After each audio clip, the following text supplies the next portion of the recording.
नाज़रीन, हमारे साथ आज डॉक्टर मनोरमा जी है। इनसे जानने की कोशिश करेंगे जो आज यहाँ पे कॉन्फ्रेंस थी, एक दिन कश्मीरी पंडितों को लेके यहाँ पे बात हुई। आप उसी कम्युनिटी से, आपसे जानने की कोशिश करेंगे कि क्या फील कर रहे हैं आज के दिन आप, और ऐसा क्या आपको लग रहा है कि आप उसी ट्रैक पे वापस आएंगे जो 90 से पहले यहाँ। एक्चुअली ये इनिशिएटिव ले लिया है Jammu Kashmir united people's alliance ने, और हमें इनवाइट किया था गिलानी जी ने। तो एक बहुत अच्छा कॉन्फ्रेंस है, सारे स्टेक होल्डर्स इसमें थे, जो कि बहुत अच्छी बात है। हमारे सिख भाई थे, पंडित भाई थे, प्रोफेसर्स थे, जर्नलिस्ट थे। तो एक जिसको कहते हैं हम स्टेक होल्डर अंडरस्टैंडिंग, वो एक बहुत अच्छा रहा यहाँ पे। काफी लोगों ने दिल खोल के, एक्चुअली ये था वॉइस ऑफ द हार्ट, ये था दिल से दिल तक, इसका एजेंडा ही था, मतलब टॉपिक ऑफ द कॉन्फ्रेंस था।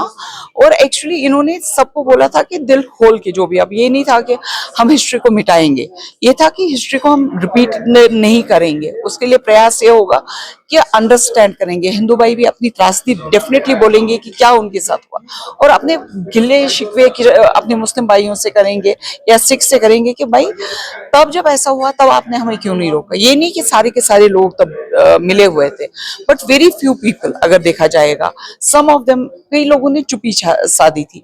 तो वो जो चुप्पी साधे थे वो आज आना चाहते हैं, हमें बुलाना चाहते हैं। ये कह के नहीं कि आप गेस्ट करके आ जाओ, वो कह रहे हैं कि आप आ जाओ इधर, बस हो, हमसे जितना होगा हम करेंगे। एक रिहैबिलिटेशन प्रोसेस इनिशिएट होगा, इसलिए हम खुश हैं कि एटलीस्ट ये एक मोड होता है, एक पाथ होता है रिहैबिलिटेशन का। तो that work has initiated. Ma'am, एक सवाल आपसे पूछने की कोशिश करूंगा। जहां पर हम जो कश्मीरी पंडित की बात करते हैं, वहीं पर जो मेजॉरिटी यहाँ पे मुस्लिम्स थे, उनको भी इस चीज का शिकार वो भी हुए। हमने ये भी देखा कि कुछ लोग, उन्हें अपनी, जिनके अपने लोग मरे, उन्हें अपने आंगन में दफन करना पड़ा, क्योंकि उनको उठाने वाला भी कोई नहीं था। बंदूक का इतना बड़ा खौफ था कि उन्हें कोई उठा भी नहीं पाया, क्योंकि उनको देशभक्त के नाम पे यहाँ पे जो है मारा गया। उस बारे में कोई भी कश्मीरी पंडित आज तक बात नहीं कर रहा है। आपसे जो है कोशिश करूंगा, शायद आप उसके ऊपर बात करें। ये सही है कि जब क्वेश्चन ये है कि क्या हम कश्मीरी पंडित हमेशा ये पूछते हैं, हमने तो गन नहीं उठाई, हमने तुम्हारे जैसा त्रासदी नहीं की, हमने कभी मतलब इतना सब कुछ हो के भी कभी कुछ ऐसा नहीं किया। मुस्लिम भाइयों के साथ हो गई त्रासदी, हम नहीं डिनाई करेंगे। क्रॉस बॉर्डर मिलिटेंसी काफी ज्यादा था, रेडिकलाइजेशन काफी ज्यादा था, काफी लोग उनके घरों में बसे, उनके घरों में बस के उनके साथ अत्याचार किया। तो हम एग्री नहीं करते हैं, डिनाई नहीं करते हैं इस चीज को कि उनके साथ अत्याचार हुआ है। काफी मुस्लिम भाई भी मरे हैं, काफी मुस्लिम बहनों ने बहुत हैरेसमेंट उनके साथ हुई है, बट उसमें कश्मीरी पंडित कम्युनिटी का कोई रोल नहीं था। अगर रोल था तो वो क्रॉस बॉर्डर टेररिज्म का था, रेडिकलाइजेशन का था, या कुछ may be there may be some other chances governance के तब आए होंगे, गवर्नेंस चांसेस हुए होंगे कि जिस वजह से ये त्रासदी हो गई। बट हमारा ये क्वेश्चन है कि हम उनको समझते हैं। ऐसी बात नहीं है कि पेन किसी का भी होता है, किसी की माँ का भी बच्चा अगर जाता तो हर एक माँ को सेम दुख होगा। अगर किसी की बहन शी लूजेस हर हस्बैंड, ये सबके लिए दुख है, चाहे वो हिंदू हो मुस्लिम हो। एक औरत का दुख पूरी औरत जात का दुख है, किसी का बेटा खोना आसान बात नहीं है। बट ये कहते हुए कि जब पंडित कम्युनिटी की बात करेंगे तो उन्होंने कभी गन नहीं उठाई है, तो वो चीज हम कह रहे हैं उनका कोई रोल नहीं था। कि मुस्लिम भाइयों का भी, हम नहीं कहते हैं कि पूरी मुस्लिम कम्युनिटी इन्वॉल्व थी, बट गिने चुंदा कुछ मुस्लिम जिन्होंने चुप्पी साधी, जो कि तब बोल सकते थे।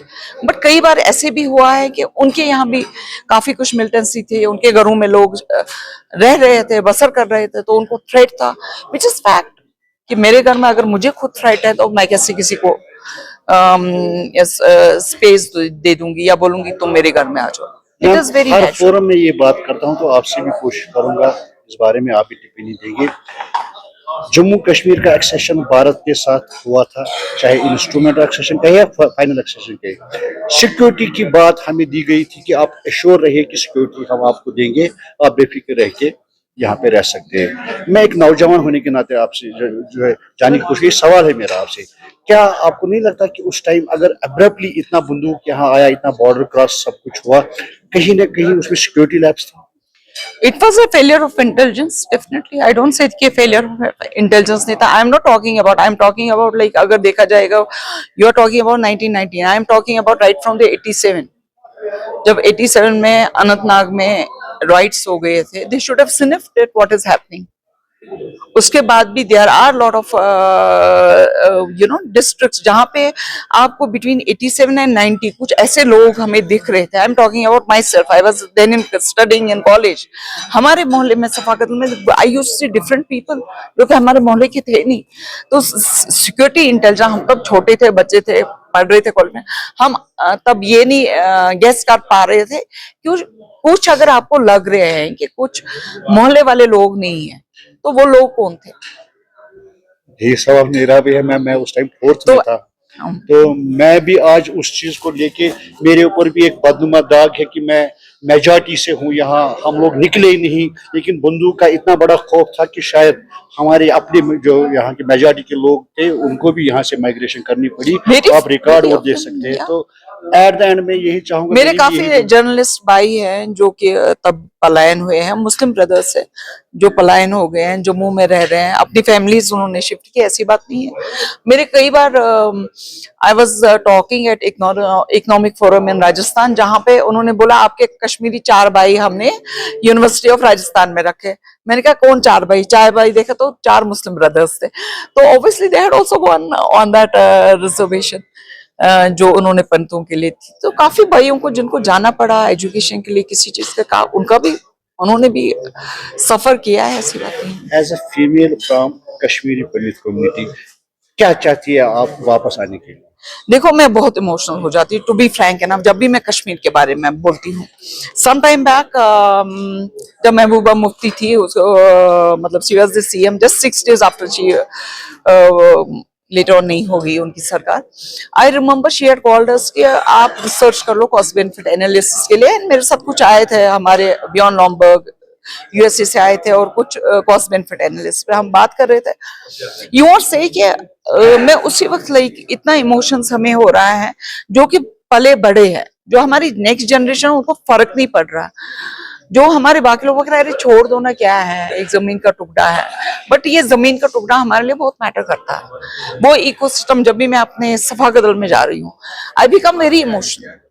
तो काफी चीजें होती है कि you can not deny it. जो आपकी भूमि है, धरती है, आपका प्यार तो उससे है।